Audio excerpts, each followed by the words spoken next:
Lebih dari 1 ton pupuk jenis urea beserta mobil carry pick-up dengan nomor polisi DR9482DC yang melintas di Dusun Tandek, Desa Bulir, Kecamatan Jonggat, Kabupaten Lombok Tengah berhasil diamankan dari tangan pelaku inisial MS di wilayah Kabupaten Lombok Tengah. Pelaku ditangkap polisi sekitar pukul 14 WITA. Dari penangkapan tersebut diperoleh indikasi jika pupuk yang dibawa menggunakan mobil pick-up tersebut merupakan pupuk bersubsidi yang seharusnya dijual oleh kelompok yang memiliki izin. Karena dianggap cukup bukti, MS beserta barang bukti 1 ton pupuk bersubsidi diamankan Mapolda NTB. Penanganan darurat nomor 7 tahun 55, pasal 6 ayat 1, Yunto pasal 30 ayat 3, Permendak 15 2013 tentang pengendalian pengawasan pupuk bersubsidi. Ancaman hukumannya? Ancaman hukuman sesuai undang-undang 2 tahun. Denda ada? Denda ada. Sementara itu pelaku inisial MS masih terus dimintai keterangan guna proses penyelidikan lebih lanjut. Maisarah, Lombok TV, Mataram.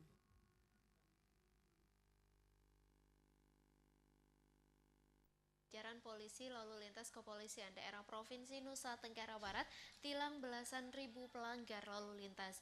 Dari hasil operasi tersebut, polisi juga mengamankan ribuan unit kendaraan roda 2 sebagai barang bukti termasuk sejumlah kendaraan roda 4. Pelaksanaan operasi patuh atau operasi penegakan hukum bagi pelanggar aturan dan rambu-rambu lalu lintas yang digelar jajaran polisi lalu lintas kepolisian daerah Provinsi Nusa Tenggara Barat selama 14 hari dari 27 Mei hingga 9 Juni telah berakhir. Dengan dibantu seluruh satuan fungsi dan tugas di seluruh jajaran Polda NTB, termasuk dari satuan dan dinas terkait seperti TNI, Dinas Perhubungan dan Dinas Pendapatan, jajaran polisi lalu lintas yang dikomandai Direktorat Lalu Lintas Polda NTB berhasil menindak sedikitnya 18.143 pengendara yang melanggar aturan dan rambu-rambu lalu lintas. Dari 18.143 pengendara tersebut, 17.551 pengendara yang ditindak dengan tilang.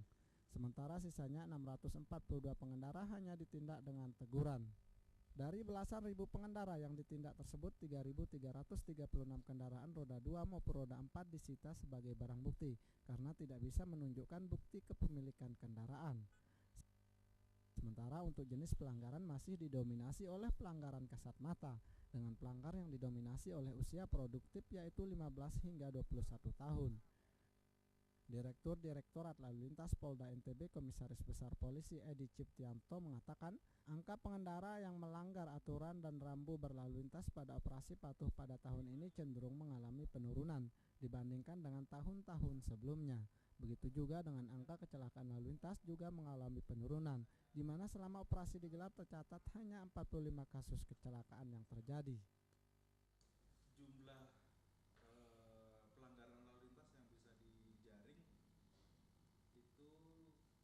17.551 tilang, kemudian 642 teguran, sehingga jumlah keseluruhannya adalah 18.193. Tambahkan Edi, pada operasi patuh tahun ini bukan hanya melakukan penindakan atau penegakan hukum, tetapi pihaknya juga melaksanakan kegiatan preemptif yaitu pengaturan dan patroli lalu lintas, dan preemptif yaitu pendidikan lalu lintas dengan sasaran tertentu.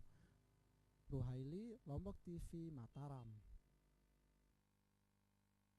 Untuk mengatur penguasaan tanah agar tidak didominasi oleh kaum pemodal, Komite 1 DPD RI menginisiasikan rancangan undang-undang tentang pertanahan. Selain itu, keberadaan RUU Pertanahan yang masuk dalam program legislasi nasional itu juga diharapkan bisa memperkuat posisi negara agar tidak kalah dengan kekuatan korporasi asing atau pemilik modal dalam penguasaan tanah. Apa tidak cukup yang kami berikan, NTB berikan kepada Indonesia?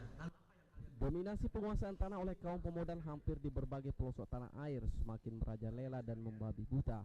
Berkedok investasi dan pengembangan pariwisata, mereka menguasai dan merampas tanah-tanah milik rakyat kecil. Akibatnya kaum tani dan rakyat kecil harus tergusur dari tanah yang seharusnya menjadi hak dan milik mereka.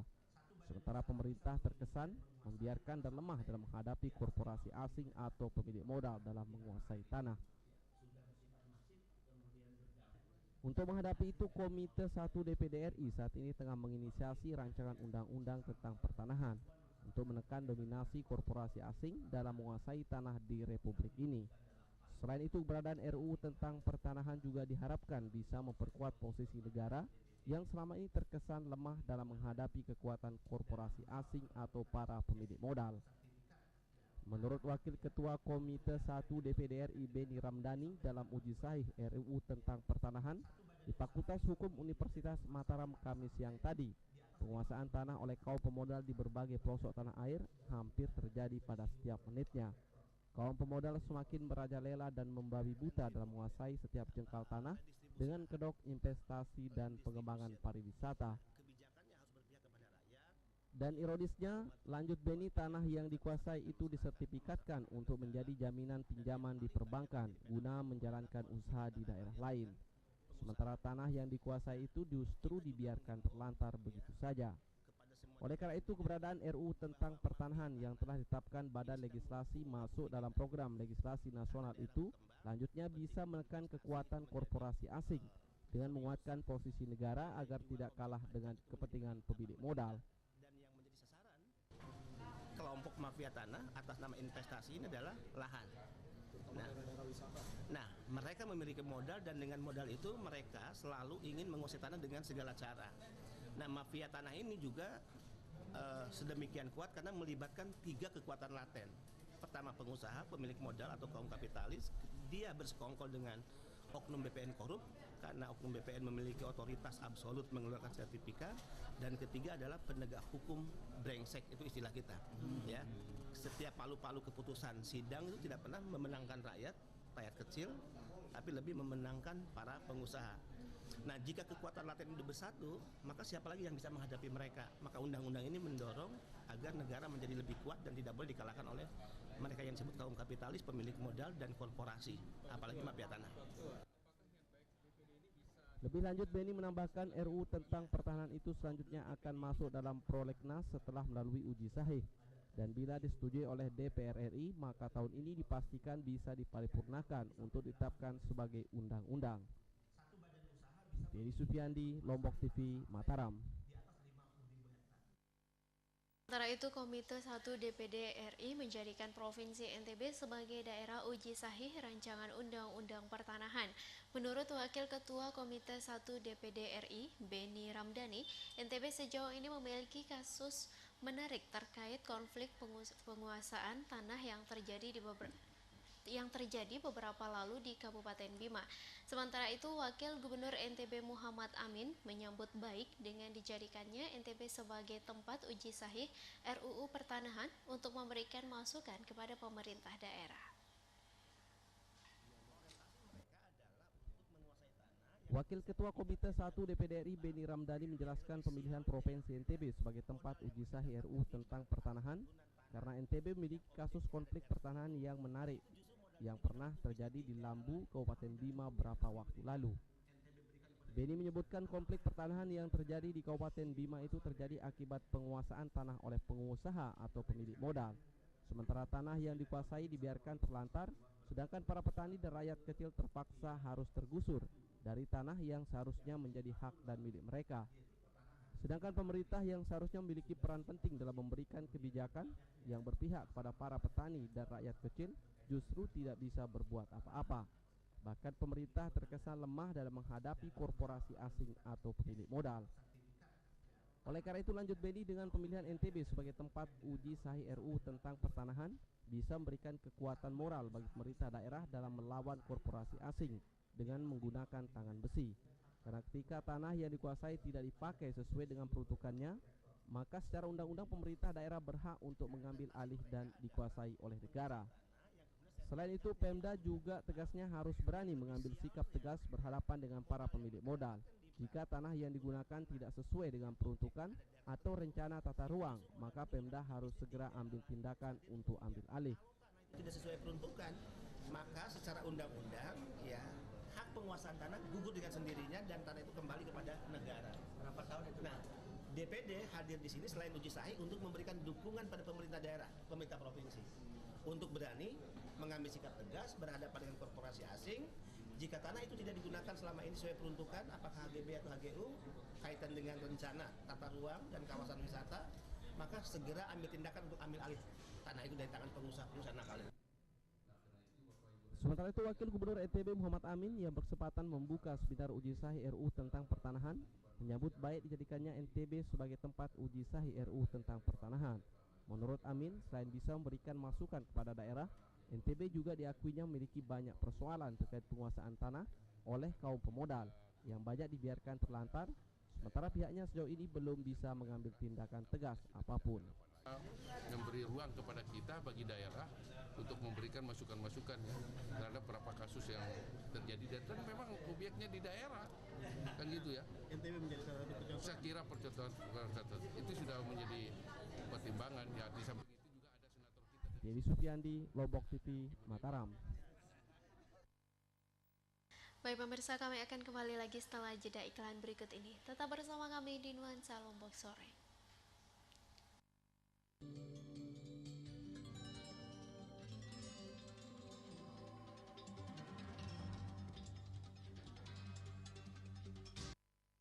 Acara ini dipersembahkan oleh MCO, merubah yang biasa menjadi luar biasa.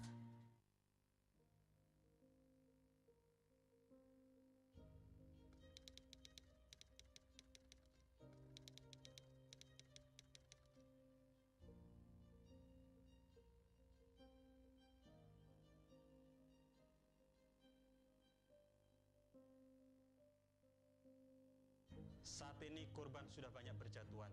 50 orang setiap harinya mati sia-sia karena narkoba. 4 juta generasi bangsa hancur terjerat narkoba. Kita sudah dalam darurat narkoba. Apakah kita biarkan keadaan seperti ini? Para korban penyalahguna narkoba telah kehilangan masa lalu dan masa kininya. Jangan sampai mereka kehilangan masa depannya. Mari kita rehabilitasi.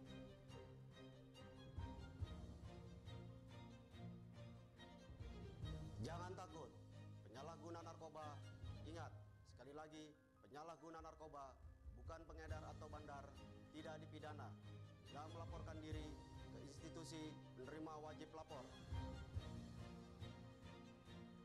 Ayo kita sukseskan gerakan rehabilitasi 100.000 penyalahguna narkoba. Mari kita selamatkan Kota Mataram dari penyalahgunaan narkoba menuju Mataram maju, religius dan berbudaya. Sekarang juga.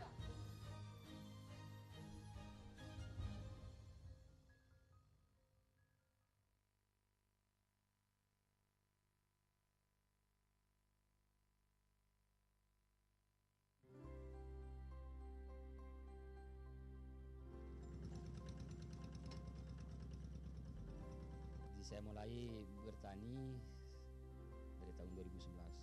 Alhamdulillah pas mulainya saya bertani itu hasilnya meningkat secara signifikan gitu. Jadi sekarang 9 sampai 10 ton.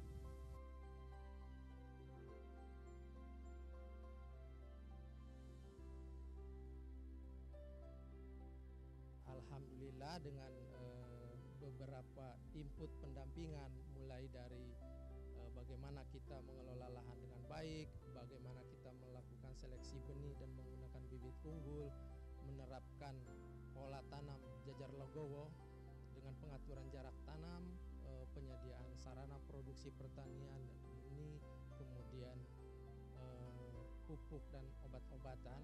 Selain pendampingan teknis, kita bisa meningkatkan produksi petani menjadi 9,6 ton per hektar pada tahun 2014, dan tahun ini alhamdulillah kita bisa tingkatkan lagi menjadi 9,9 ton per hektar.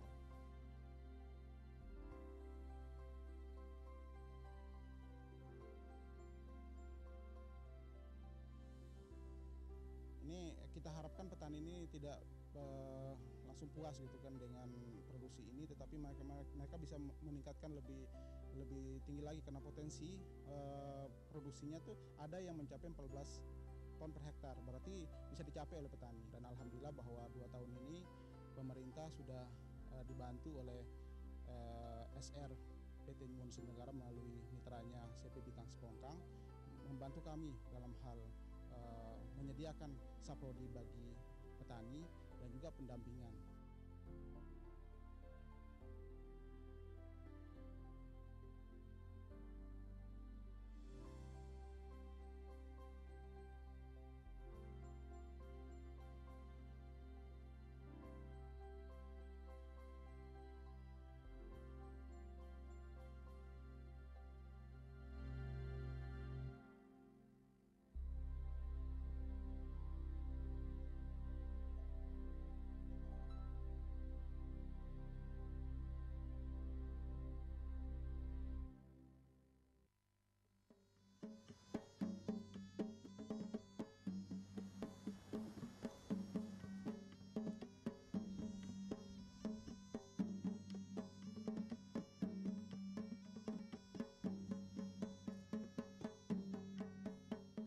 Menjaga kelestarian alam dan kearifan lokal selama kami beroperasi.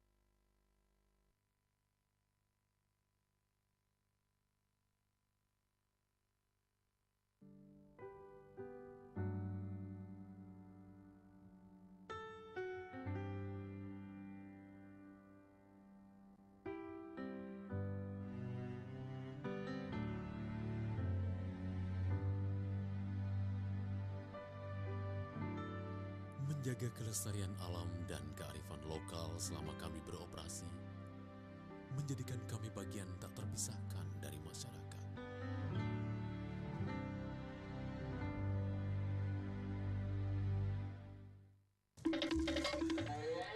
Wah, rajin olahraga ya Pak.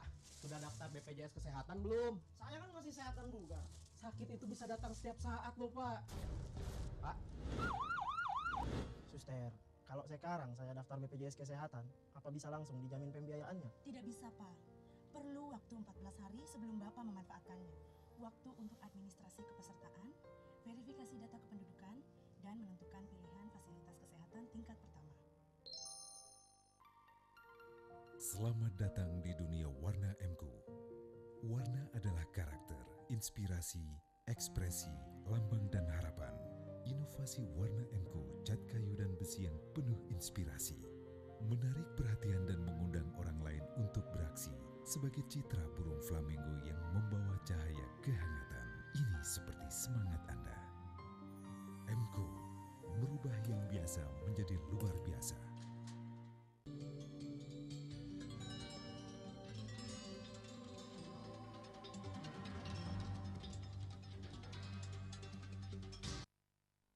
Terima kasih pemirsa, Anda masih bersama kami di Nuansa Lombok Sore.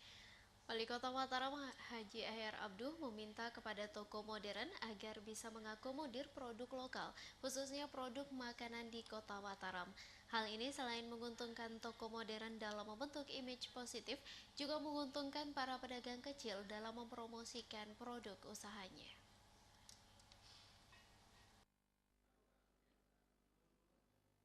Wali Kota Mataram Ahyar Abduh meminta kepada toko modern agar bisa mengakomodir produk lokal khususnya produk makanan di Kota Mataram. Hal ini sebagai solusi untuk menghilangkan anggapan masyarakat terkait keberadaan toko modern yang dinilai dapat mematikan para pedagang kecil di Kota Mataram. Terlebih Kota Mataram sendiri merupakan tempat yang representatif dan membuka peluang besar bagi para pelaku usaha mikro, kecil, dan menengah dalam memasarkan produk usahanya.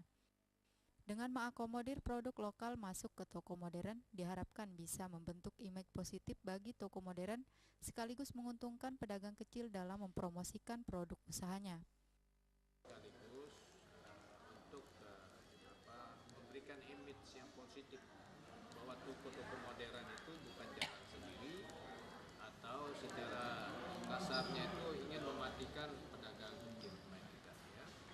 Buktinya ada peluang-peluang yang pertama mengakomodir produk-produk dari para UMKM kita, ya, produk lokal kita bisa ditampung di sini. Yang kedua juga memberikan ilmu seperti itu. Perkembangan dunia usaha yang semakin pesat dan keberadaan wirausahawan baru yang kian bertambah di Kota Mataram juga dinilai menjadi penyebab terjadinya persaingan di antara para pelaku usaha tersebut.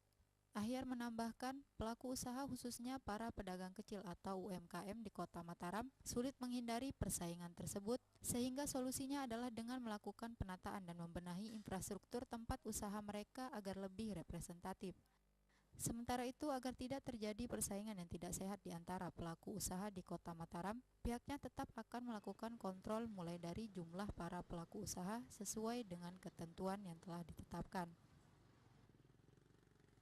Lulu, Lombok TV, Mataram.